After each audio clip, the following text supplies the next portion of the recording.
Last time we went through Psalm 134 and 135. This time we're going to go through Psalms 136 and 137.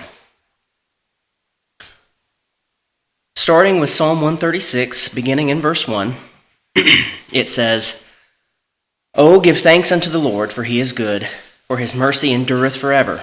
O give thanks unto the God of gods, for his mercy endureth forever. O give thanks to the Lord of lords, for his mercy endureth forever.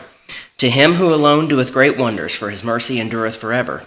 To him that by wisdom made the heavens, for his mercy endureth forever. To him that stretched out the earth above the waters, for his mercy endureth forever. To him that made great lights, for his mercy endureth forever. The sun to rule by day, for his mercy endureth forever. The moon and stars to rule by night, for his mercy endureth forever. To him that smote Egypt in their firstborn, for his mercy endureth forever, and brought out Israel from among them, for his mercy endureth forever. With a strong hand and with a stretched out arm, for his mercy endureth forever. To him which divided the Red Sea into parts, for his mercy endureth forever. And made Israel to pass through the midst of it, for his mercy endureth forever. But overthrew Pharaoh and his host in the Red Sea, for his mercy endureth forever. To him which led his people through the wilderness, for his mercy endureth forever. To him which smote great kings, for his mercy endureth forever. And slew famous kings, for his mercy endureth forever. Sihon king of the Amorites, for his mercy endureth forever. And Og the king of Bashan, for his mercy endureth forever. And gave their land for an heritage, for his mercy endureth forever. Even an heritage unto Israel his servant, for his mercy endureth forever. Who remembered us in our low estate, for his mercy endureth forever, and hath redeemed us from our enemies, for his mercy endureth forever. Who giveth food to all flesh, for his mercy endureth forever. O give thanks unto the God of heaven, for his mercy endureth forever." So, this psalm, in many ways, parallels the last psalm, Psalm 135.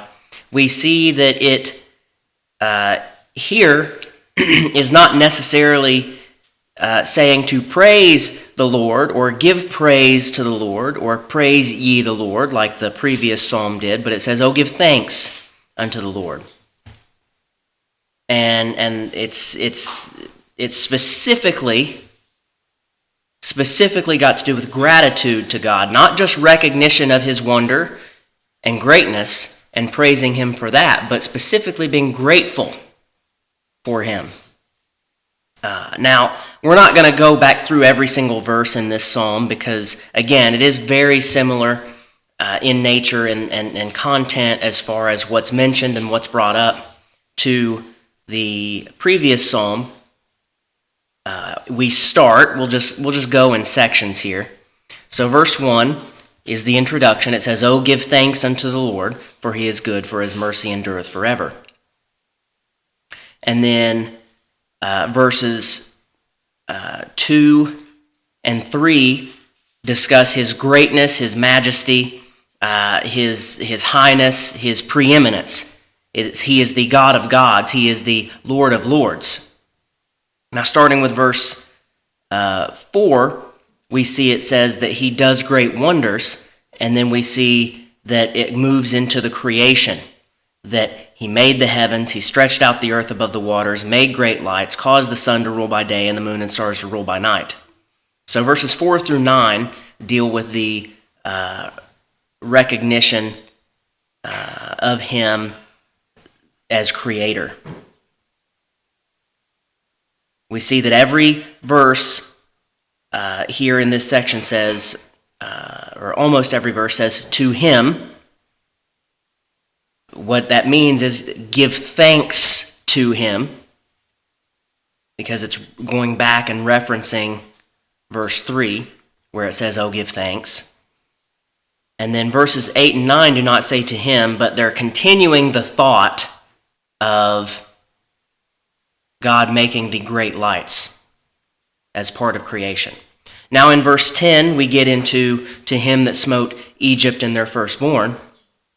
And then verse 11, "and brought Israel out from among them with a strong hand and with a stretched out arm, dividing the Red Sea, making Israel to pass through the midst of it, overthrowing Pharaoh, leading the people through the wilderness." So we see verses 10 through 16 are giving thanks with respect to the Exodus, with the people of Israel being led from bondage from Egypt and toward the promised land. Now, we skip a lot of history between verses 16 and 17, and we go into verse 17. It says, "To him which smote great kings." And so again, similar to Psalm 135, we're skipping the Numbers period. We're skipping the wandering in the wilderness here for the 40 years. And we're just going right to entering into the promised land and overcoming the armies, overcoming the kings in that land. So he smote great kings and slew famous kings, including Sihon, king of the Amorites, and Og, the king of Bashan. Those two kings were also mentioned in Psalm 135, verse 11. It says in verse 21, "And gave their land for an heritage, even," verse 22, "even an heritage unto Israel his servant." It says in verse 23 and 24, "Who hath remembered us in our low estate, and hath redeemed us from our enemies." And so we see in verses 17 through 24 this recognition of and giving thanks to God, the one true God who has given them a home. So he is being thanked because he is good, because he is preeminent, because he is creator, because he brought them out of Egypt, because he provided them a home and gave them an inheritance. And now, in verse 25 and 26, it says, "Who giveth food to all flesh, for his mercy endureth forever. O give thanks unto the God of heaven, for his mercy endureth forever." And so we return back to a general idea of God as provider. And we could spend some time and go through and tie in some of these things to the relevant scriptures, but we did some of that last week again. So I think we moved through that pretty quickly. But are there any comments or questions on Psalm 136?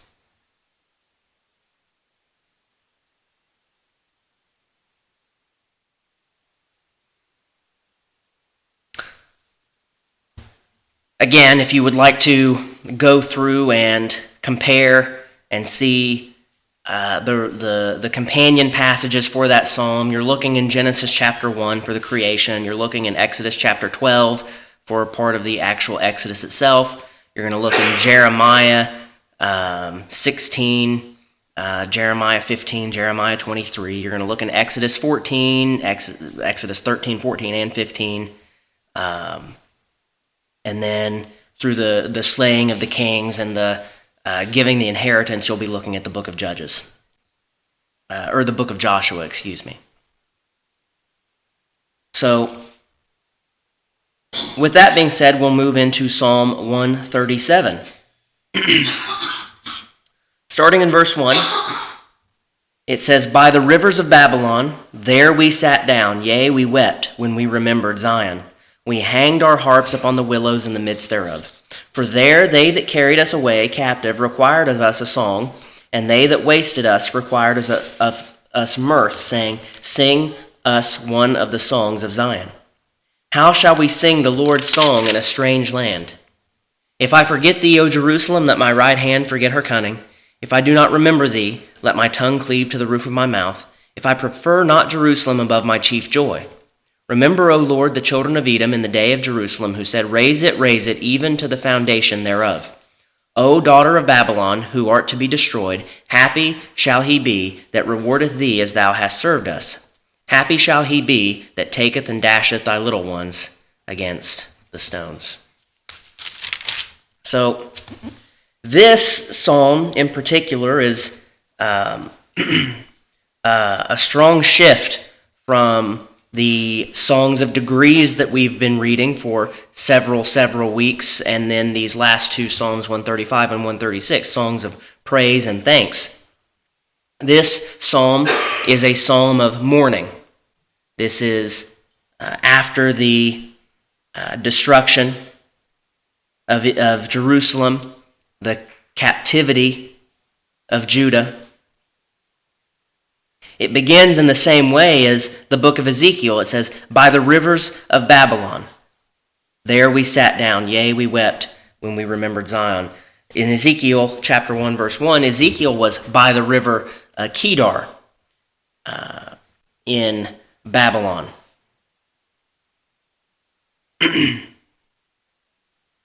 So it says, by the rivers of Babylon, there we sat down, yea, we wept when we remembered Zion. And so you can imagine they have seen their home utterly broken to pieces, utterly destroyed. That's a very difficult sight to bear. And it's not just their individual homes, it's their city, it's Jerusalem. It's the place they all have in common, the place that they're supposed to have in common with God. For all these many, many, many years, for all these centuries, God has basically protected them. They've had spats with the Philistines, they've had spats with other places before,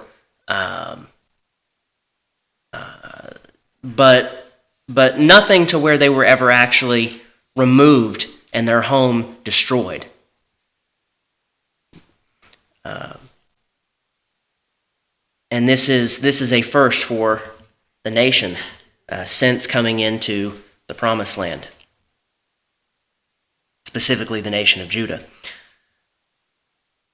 And so you can imagine they get there, they're brought to this new place, this place that's unfamiliar, this strange land.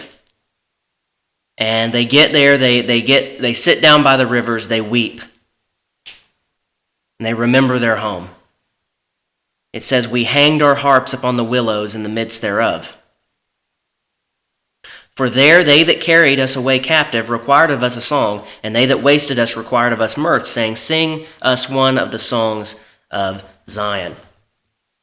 And so the armies of Babylon, of Nebuchadnezzar, had taken the people, and for sport, they thought it would be fun and entertaining to have the people of Judah sing their songs, sing a song of Zion. The songs that are supposed to meant to glorify God, the songs that are meant to express God's glory and his glory in Zion, in Jerusalem, and his covenant with them. And they are making light of them. They are basically asking them to mock God. And that's what it is. They are mocking God with that request. Now, you have to consider, though, that there was a reason that God allowed this destruction to happen. These are not faithful people. These are not people who were actually engaged in the covenant that God had made. These were people who had broken that covenant time and time and time again. They are not going into the captivity, and they are not the good guys of the story. There aren't really any good guys in that story. But they have enough sense to recognize, and they are sorrowful. And so when asked to sing these songs, as if in protest against the armies of Nebuchadnezzar, they hang their harps upon the willows. They say, no, we're not going to play. We're not going to sing. It says in verse 4, how shall we sing the Lord's song in a strange land? And so while these people are unfaithful and they're no better than any of the heathen around them, they still have the sense, they still have the recognition and the ability to say, no, we're not going to mock God. Look at where we've come this far. Look at where that's gotten us with our idolatry. No, we refuse. It says in verse 5, if I forget thee, O Jerusalem, let my right hand forget her cunning. And again, even though these people had been caught up in idolatry, they'd been caught up in many sins, I do believe that they still they were not monotheistic, and I've made this comment before, and I'm going to continue to make it because I think it's interesting. One of my professors in college was a history professor, and I had to take so many history classes in order to graduate, and he had this wonderful, I say that sarcastically, this wonderful understanding of Scripture and of history and of the Jewish people. And it was so unique that he had the perspective that, well, Israel wasn't really a monotheistic nation. They didn't just worship one God, so, it's kind of strange that all this monotheism pops up out of Israel, and that they're included as one of these great monotheistic nations. They weren't really monotheistic. That word monotheistic, mono meaning one, theistic meaning believing in God, believing in one God. Well, they're not really monotheistic. You can just go back through history and look, and they've got all these idols, and they found all these things, and blah, blah, blah, blah, blah, yada, yada, yada. And I'm sitting there the whole time thinking, have you even read the Old Testament? Have you looked in it, even just once? Anybody, a school kid, can look at the Old Testament and see that they weren't monotheistic. It's not new. It's not foreign to Scripture. In fact, that's basically the subject of the Old Testament from the point that they get into the Promised Land, is that they aren't worshiping God truly and in spirit and faithfully, that they keep seeking after these other gods. They keep becoming unfaithful. They keep falling into the pattern of the world instead of following the God that brought them out of Egypt, that brought them into their new home, that gave them that promised land that was covenanted to them. They fail and they fail and they fail time and time and time again, in the same way that any Christian, anybody who's saved, I won't say the same way, but similar to the same way that any Christian will, who is still living in this body of flesh, which is imperfect, which is afflicted by the curse of sin, which is a fallen vessel.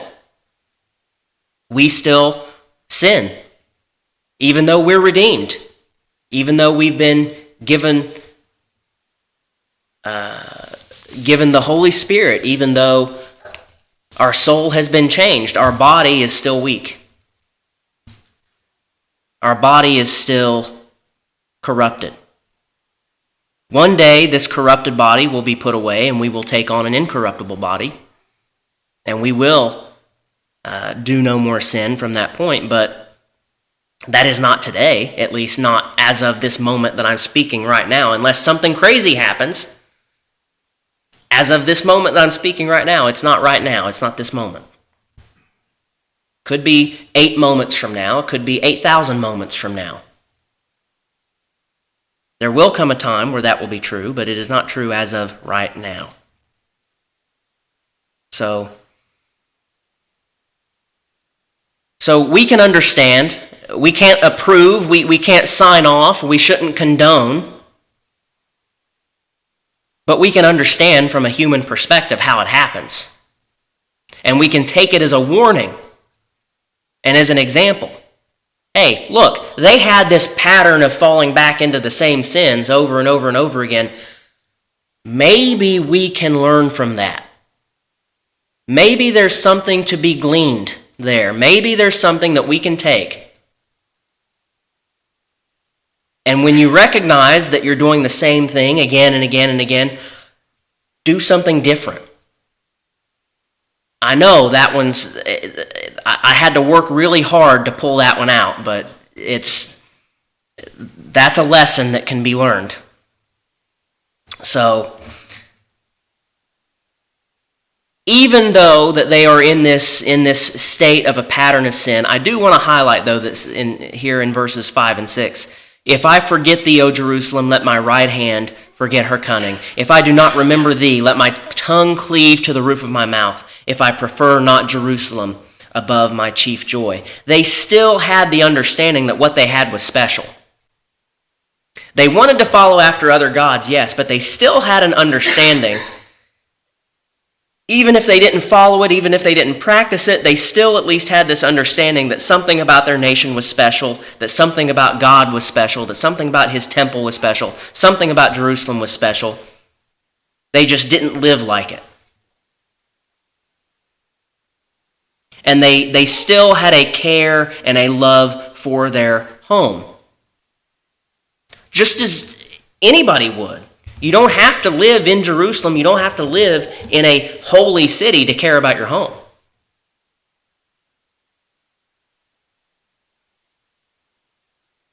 You know, in the Gospels, Jesus says that we learn a lesson that even sinners, even the unrighteous, know how to give gifts to their children. They know how to shower their children with affection. They know how to show love to their children. How much more then can God, the Father of us all, who is perfect, shower us with affection and love? How much more can we expect from him? But the point that he was making is that we have so much to be appreciative of and so much to look forward to in following God. But I'm gonna pull back and focus on that first point. Even sinners, even the lost, even those who are in sin. You can observe it. People have children all the time that aren't saved. And they know how to take care of their children. Now, I won't say all of them do, because you see there's quite a bit of them that don't, but it's something that God put in us that we still have certain instincts that we can follow. Especially I remember when Eleanor was born, and the nurses were telling Ricky that when she cries starting out, it's probably going to take a while, but probably for the first week, 2 weeks, maybe first month or so, whenever she hears Eleanor cry, there's going to be this deep feeling in her body that something is wrong. And that's normal and it's okay. It doesn't mean that something is always wrong. But that's going to be what your first response is when you hear your own child cry, is there's something wrong and there's a problem. I have to fix it. I have to address it. Something needs to be done here. And that's healthy. It's good. It's normal. We still live in these physical bodies. In the same way, I'm not going to reduce the value of the soul and the spirit, but we have physical bodies and animals have physical bodies. And those physical bodies, I think, are wonderfully and fearfully made by God. And it's amazing, and it's amazing you see a little child that they're not very old, but they get just old enough, and then all of a sudden they start to trip and they know to put their hands out. You don't have to teach them that. They know to do it. And so we have certain instincts about us, and I think that the instincts weren't operating very well for the people of Jerusalem. But they're still there. They're still there. They still know to love their home. They still know that something about Jerusalem in particular is special. Now we hit something new in verse 7. It says, "Remember, O Lord, the children of Edom in the day of Jerusalem, who said, raise it, even to the foundation thereof." So we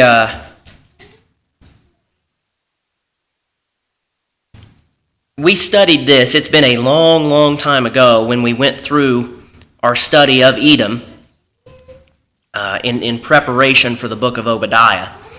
And we did discuss this. And so there was this deep-seated jealousy that the Edomites had toward the Jews. This feeling of loss, this feeling of being cheated. And it goes all the way back to Jacob and Esau. The Edomites are the descendants of Esau. It goes all the way back to where Esau sold his birthright to Jacob. And the Edomites have this idea that that birthright was stolen from us. That should be our birthright. We should be the ones of promise. And that sentiment, that opposition, that vengeful attitude lingered in the Arabian people for centuries upon centuries upon centuries, and I'm no anthropologist, but I think it's pretty clear that you can see that attitude is co-opted and used and abused within the religion of Islam. That it's the same attitude that the Muslims have toward the Jews. This idea of, well, no, it's actually us. We're the ones who have the prophet. We're the ones who have the truth. We're the ones who are blessed. We're the ones who are actually following God, not you Jews. You Jews stole it. You're thieves. That's the same sentiment. It's the same thing. And the same thing, the same ideas have been carried forward, have been battling it out for over thousands of years, but just since, roughly AD 600 and something, about when Islam came into being, you're looking at 1500 years worth of conflict. And that's the same thing. It's the same thing. But looking back into verse 7, remember, O Lord, the children of Edom in the day of Jerusalem, who said, raise it, even to the foundation thereof. The Edomites, they weren't being attacked by the Babylonians. They weren't being attacked and being subject to this conquest. And they were there, reminds me of an event that happened in the 1980s. In the 1980s, some of you may remember this, there was an event where, funnily enough, the nation of Iran had been getting into it with us, and they did something that they messed with one of the United States' boats, and they shouldn't have messed with it. And so Ronald Reagan issued a decree that we would have a proportional response. That proportional response accidentally ended up the sinking half the Iranian Navy. But that's a very interesting story. We won't get into it today, but there were some loose interpretations of the terms of engagement. And the idea was you're not allowed to fire unless fired upon first. And so there were a couple pilots who got the good idea that they were going to buzz the Iranian ships. And then the Iranians fired on them, and then they had the technical go-ahead to start attacking. But anyway,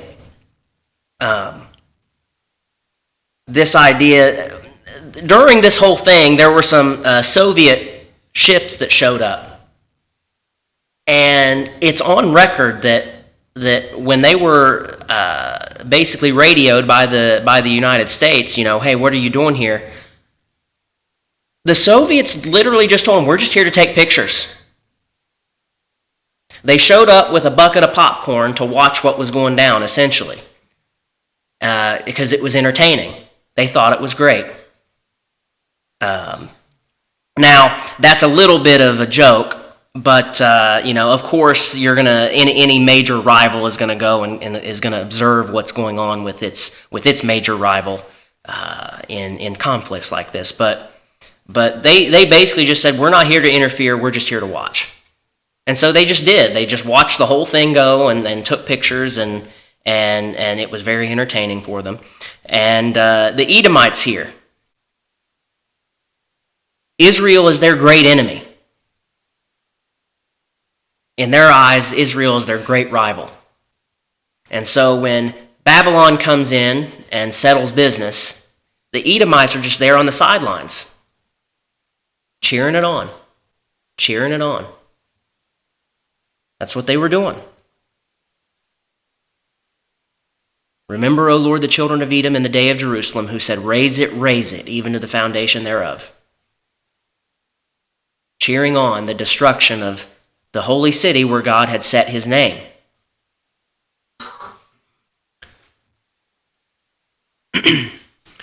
Now, verse 8, O daughter of Babylon, who art to be destroyed,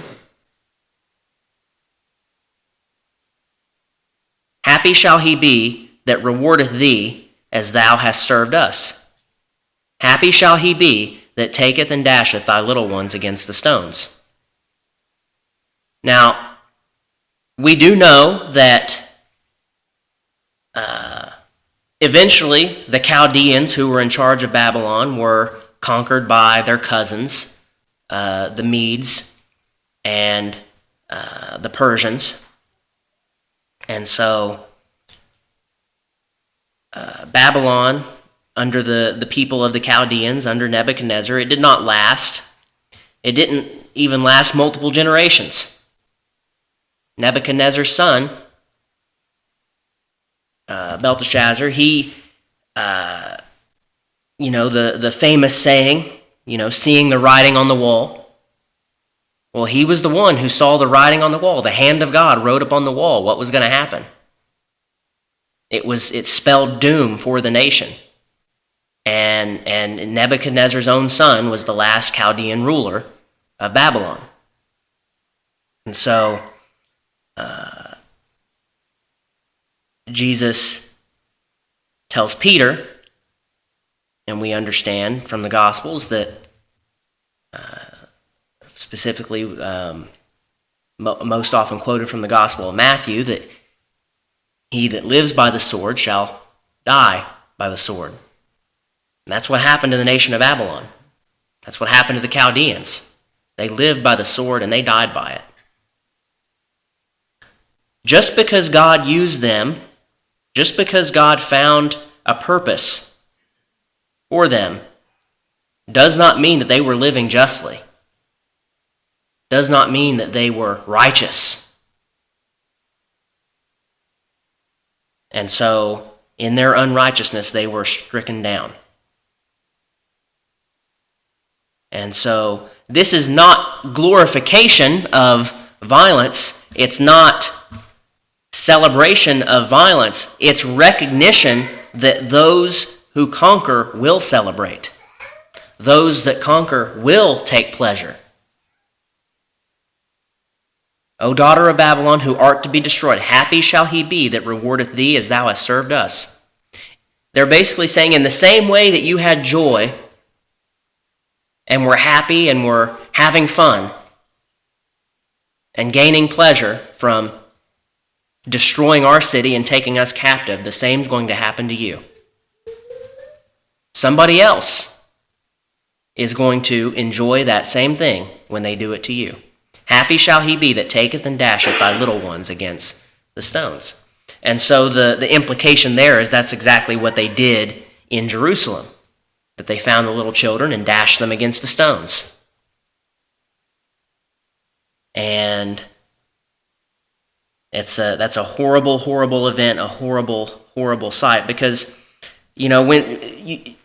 we didn't talk much about it. We talked mostly about the destruction of the place. But any time that a place like Jerusalem is destroyed in ancient times, it's never destroyed without loss of life, terrible loss of life. It's not as if they evacuate the city first and then say, okay, everybody out. Okay, fire marshal approved. Okay, good. Now we're going to burn it down. It's not how it works. They set the place to blaze, and whoever can get out gets out. And that's not everybody. And so there was a horrible destruction and horrible, terrible loss of life. Many loved ones were lost. And the psalmist here is recognizing that that's going to happen in Babylon as well. That yes, there will be destruction, but there will be severe loss of life. And so this is not a joyous psalm. This is not a psalm of praise, a psalm of thanksgiving, a psalm of glory to God. It is a psalm of mourning, of reflection and regret and sadness upon this horrible situation that has occurred in Jerusalem. So that is Psalm 137. Are there any comments or questions this morning?